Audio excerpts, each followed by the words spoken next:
All right, yes, this is Team Raju, Coach Raju and finalist Pramesh Rai. भोटिङमा हुनुहुन्छ पक्कै पनि दर्शकहरूले अझ पनि तपाईहरुलाई भोट गरि नै राख्नु भएको छ। अब हेर्नु छ कार्यक्रमको अन्त्यसम्ममा आज कुन टिमले ट्रफी उचाल्दैछ त। Well, thank you Coach Raju. Thank you sir. Can I say something? यहाँ चाहिँ हाम्रो भनौँ न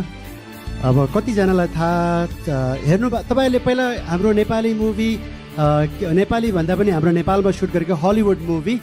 क्याराभन भन्ने हिमालय भन्ने मुभी हेर्नु भएको छ कति जनाले हेर्नु भएको छ हात उठाउनुस् त है सो त्यो मुभी चाहिँ अब भनौँ न हाम्रो नेपालमा सुट गरेको मुभी नेपालीले एक्ट गरेको मुभी अस्करमा नोमिनेट भएको मुभी हो है र त्यसको हाम्रो एक्टरहरू चाहिँ यहाँ आउनु भएको छ आज so it's really an honour हैन सो म यहाँ नाम पढेर भन्छु त मेन क्यारेक्टर हाम्रो यहाँ लाक्पा छम्जोला है नमस्ते अनि त्यसपछि हाम्रो छिरिङडी बावाला त्यसपछि हाम्रो छ्याम्पा क्यालसाङला अनि त्यसपछि हाम्रो तेनामला है thank you so much for your time and joining our voice of Nepal अनि तपाईँहरू आउनुभयो हाम्रो आज यो सोको एकदमै इज्जत पनि बढ्यो मान पनि बढ्यो थ्याङ्क यू सो मच अनि म उहाँहरूलाई एउटा सानो गीत एउटा डेडिकेट गर्छु इज द्याट अलराइट हुन्छ है त यो चाहिँ मैले पहिलोचोटि सिकेको चेपारण गीत हो है सो यो चाहिँ अल माई वेल विशर्स हाम्रो सम्पूर्ण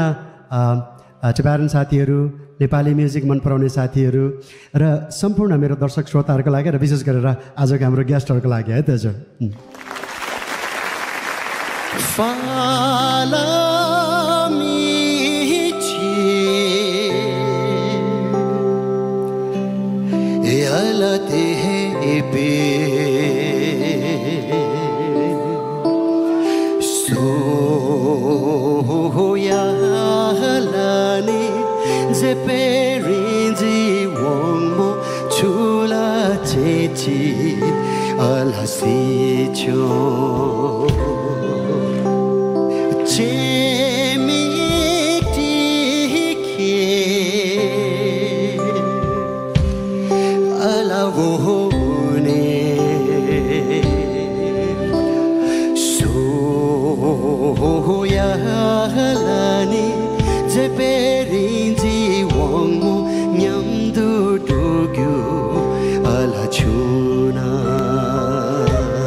थ्याङ्क यू भेरी मच यहाँहरूलाई पनि मेरो धन्यवाद ओके कोच राजुलाई यहाँ स्टेजबाट बिदा गर्नुभन्दा अगाडि कोच राजुले एउटा सरप्राइज यहाँ आज केही एनाउन्स गर्न लाग्नु भएको छ त्यो पनि सुनौ कि आज हामी त्यो चाहिँ हाम्रो अब लाइभ हेरिरहनु हुने अडियन्सहरूलाई के चाहिँ रहेछ भन्ने अलिकति कौतूहलता होस् त्यो चाहिँ प्रमेश कुमार हाम्रो डाइरेक्टर सबसँग मैले कुरा गर्दा चाहिँ प्रमेश कुमार गरौँ भन्ने भएको छ त्यही भएर प्रमेशको पालामा so thank you very much हजुर थ्याङ्क यू धेरै धेरै धन्यवाद thank you very much and wish you all the best आज ट्यालेन्टको मात्र होइन कोच र यसै गरी उहाँहरूको फाइनलिस्टसँगको यो ब्याक टु ब्याक पर्फर्मेन्स पनि हामी हेर्नेछौँ र अबको प्रस्तुतिको लागि यहाँ आउँदै हुनुहुन्छ